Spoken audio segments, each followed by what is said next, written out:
The Raven by Edgar Allan Poe. Once upon a midnight dreary, while I pondered weak and weary over many quaint and curious volume of forgotten lore, while I nodded nearly napping, suddenly there came a tapping, as of someone gently rapping at my chamber door. "'Tis some visitor," I muttered, tapping at my chamber door. Only this and nothing more. Distinctly I remember it was in the bleak December, and each separate dying ember wrote its ghost upon the floor.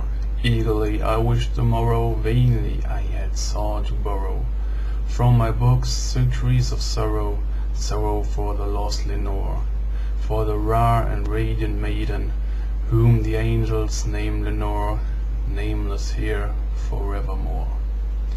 And the silken, sad, uncertain rustling of each purple certain filled me with fantastic terrors never felt before, so that now, to still the beating of my heart, I stood repeating, "'Tis some visitor entering entrance at my chamber door, some late visitor entering entrance at my chamber door. This it is, and nothing more."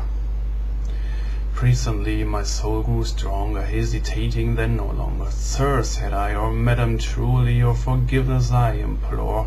But the fact is I was napping, and so gently you came rapping, and so faintly you came tapping at my chamber door, that I scarce was sure I heard you. Ere I opened wide the door, darkness there and nothing more." Deep into the darkness peering, long I stood there, wondering, fearing, doubting, dreaming dreams no mortal ever dared to dream before. But the silence was unbroken, and the stillness gave no token, and the only word there spoken was the whispered word "Lenore." This I whispered, and an echo murmured back the word "Lenore." Merely this and nothing more. Back into the chamber turning, all my soul within me burning. Soon again I heard a tapping, somewhat louder than before. "Surely that is something at my window lattice. Let me see then what thereat is, and this mystery explore. Let me hear it be still a moment, and this mystery explore. 'Tis the wind and nothing more." Open there I flung the shutter, when with many a flirt and flutter in there stepped a stately raven of the saintly days of yore. Not the least obeisance made he, not a minute stayed he, but with mien of lord and lady perched above my chamber door, perched upon the boss of palace just above my chamber door, perched and said and nothing more. Then this evening bird beguiling my sad fancy into smiling, by the grave and stern decorum of the consciousness it bore. "Though thy crest be shorn and shaven, though I said I shore no craven, ghastly, grim, and ancient raven, wandering from the nightly shore, tell me what thy lordly name is, and the night's Plutonian shore."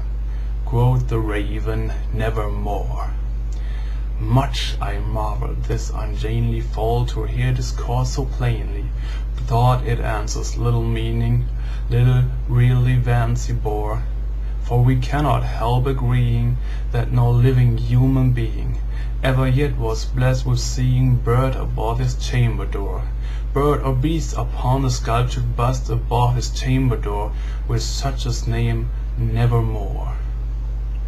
But the raven, sitting lonely on the placid bust, spoke only that one word, as if his soul in one word he did outdoor.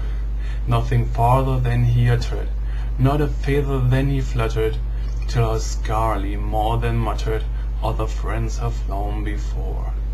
No, the morrow he will leave me, as my hopes have flown before." Then the bird said, "Nevermore."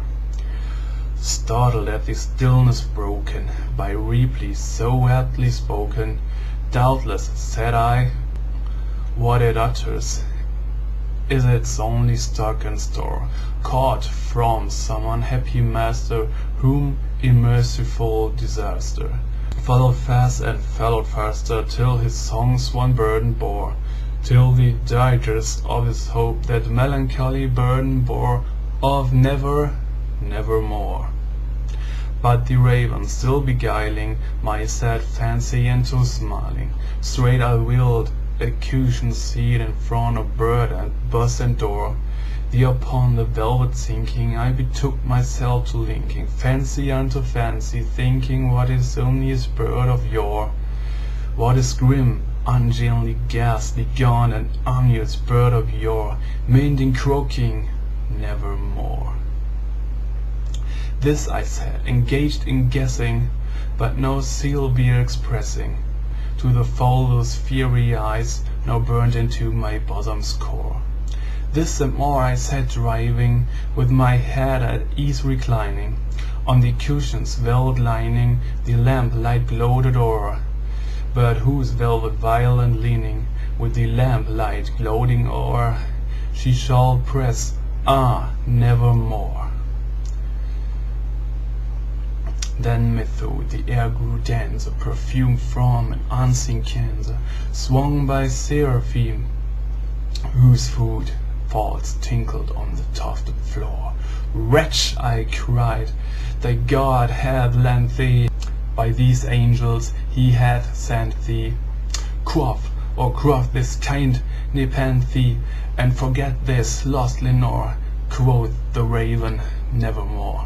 Prophet, said I, thing of evil, prophet still, if bird or devil, whether tempest sent or whether tempest tossed these here as hoar, desolate yet all undaunted, and this desert land enchanted, on this home by horror haunted, tell me truly, I implore, is there balm in Gilead? Tell me, I implore. Quoth the raven, nevermore.